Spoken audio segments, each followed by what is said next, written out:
Assalamualaikum warahmatullahi wabarakatuh. Perkenalkan, nama saya Zuhra Funa dari kelas 2D. Saya ingin membahas tentang teori Jung. Nah, di sini saya akan membahas terlebih dahulu di mana dan tempat tanggal lahirnya Jung. Carl Gustav Jung lahir pada tahun 1875 pada 26 Juli di Keswi, Swiss. Dibesarkan di kota Basel. Ayahnya seorang pendeta gereja reformasi di Swiss. Jung pada mulanya seorang pengikut setia Freud. Namun, kemudian ia mempunyai pandangan penting yang berbeda. Nah, apa saja pandangannya? Yang pertama adalah Jung menolak pandangan Freud mengenai pentingnya seksualitas.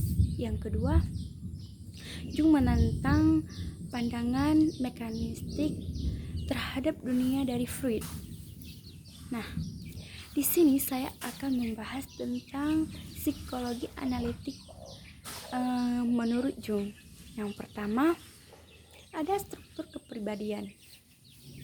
Struktur kepribadian atau psikise adalah keseluruhan pikiran yang atau perasaan dan tingkah laku, kesadaran dan ketidaksadaran.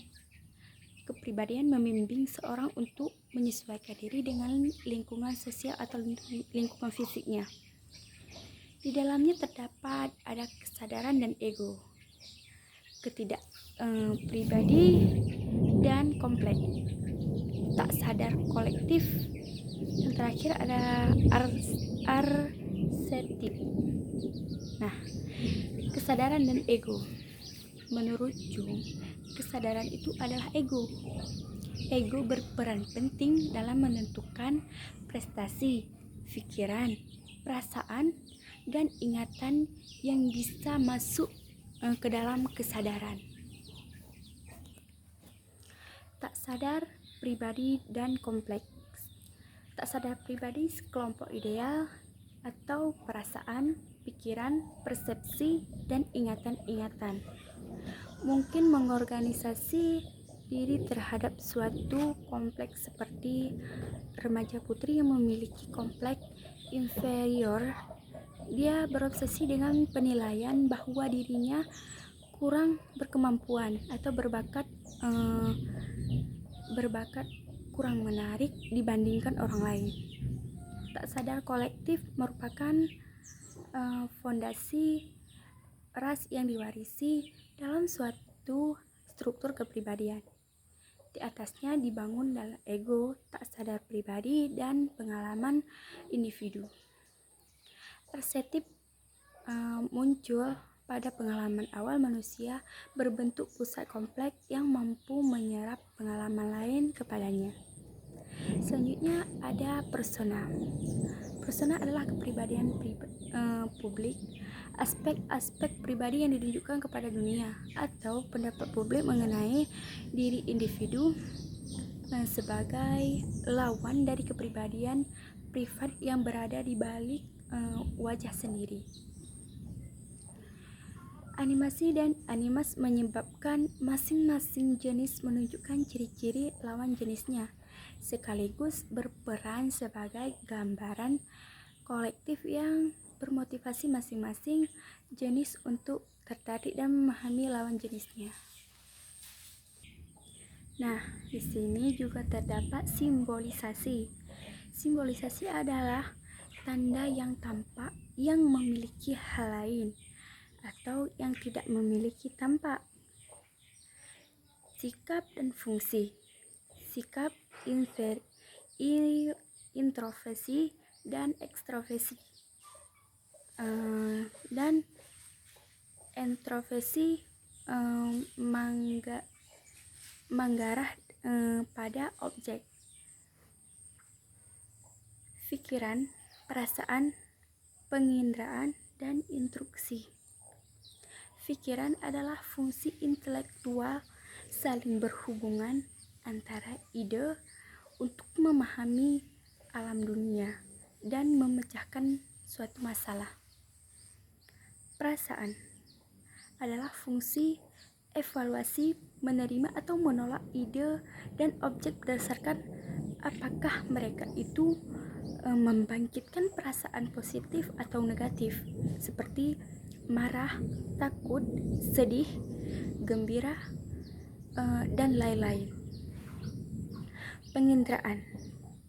Penginderaan melibatkan operasi dari indera penglihatan, pendengaran, meraba, menjilat, membau, serta merespon rangsangan dari dalam tubuh sendiri.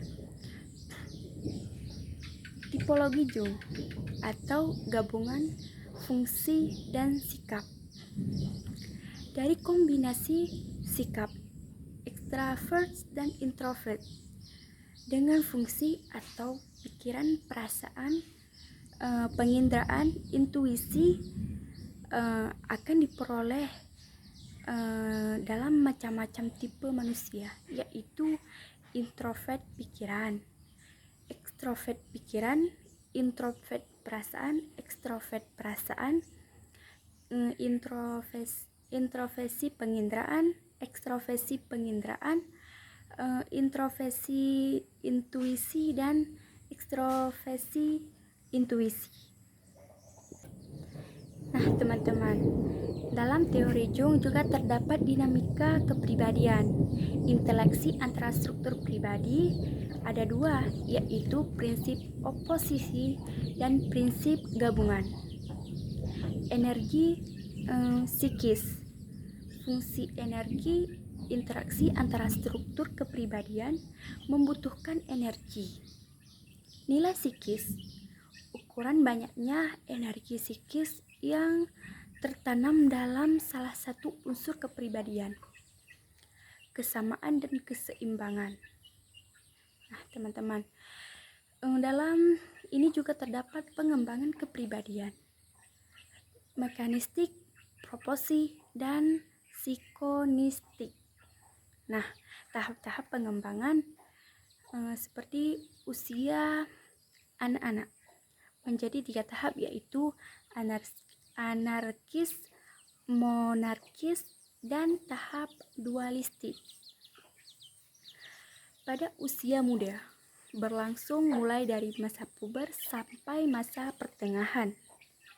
Di usia pertengahan dimulai dari antara 35 tahun sampai dengan 40 tahun. Nah, puncak pengembangan sudah lewat pada usia pertengahan ini. Tetapi periode ini ditandai dengan aktualisasi potensi yang sangat bervariasi. Nah, yang terakhir adalah usia tua. Pasti kita akan mengalami usia tua. Mirip dengan usia kanak-kanak pada tahap usia tua ini. Namun, fungsi jiwa sebagian besar bekerja dengan tak sadar. Nah, sekian dari saya. Apabila banyak kekurangan, saya mohon maaf dari psikologi kepribadian ini. Saya akhiri, wabillahi taufiq wal hidayah. Assalamualaikum warahmatullahi wabarakatuh. Selamat menjalankan ibadah puasa.